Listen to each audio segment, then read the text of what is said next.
want to show you another approach using an actual texture for making a stamp. So I took my cookie ball size clay and I kind of took 1/3 away, and now I'm just working with 2/3 of that ball. And I'm just rolling it into a nice smooth sphere. You want to make sure I don't have big folds and cracks in it, especially on the side that I'm going to try to create the texture, because we want that to just be the texture. So, okay. All right, I'm going to call it good enough. Now what I'm going to do is, it's got that circular shape. I'm just going to put it on to this texture board here, and I'm going to just take the palm of my hand and I'm just going to press down.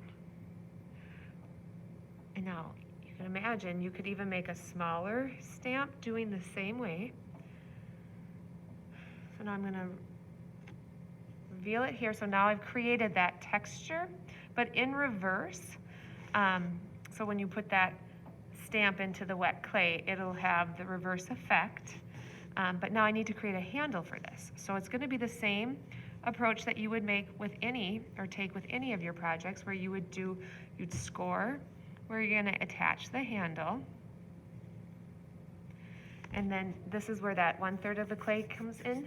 I'm going to create a handle. So just kind of shaping that so it'll be a nice little handle to grab onto to do your stamping into your clay. And I am going to get some slip to attach this.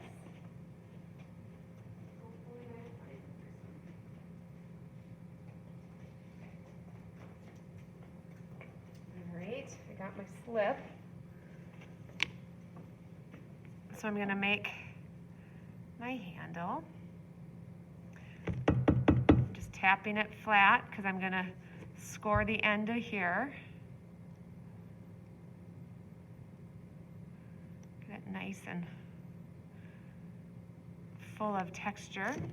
Then I'm going to take my slip and I'll paint that onto here. Or you could put it on with a popsicle stick, totally up to you. Probably don't need as much as I just put on, so I'm going to take a little bit of it off. All right, and now I'm going to attach it to the stamp by firmly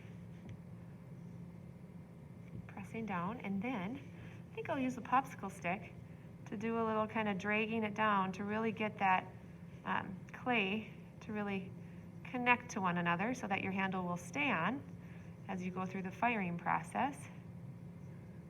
So I'm just kind of going around. You know, you'll want to clean up the edges so that you don't have a ton of rough edges, because that could get kind of sharp once we fire it in the kiln. But these, you know, their purpose is to put the texture down, so they have a real functional purpose.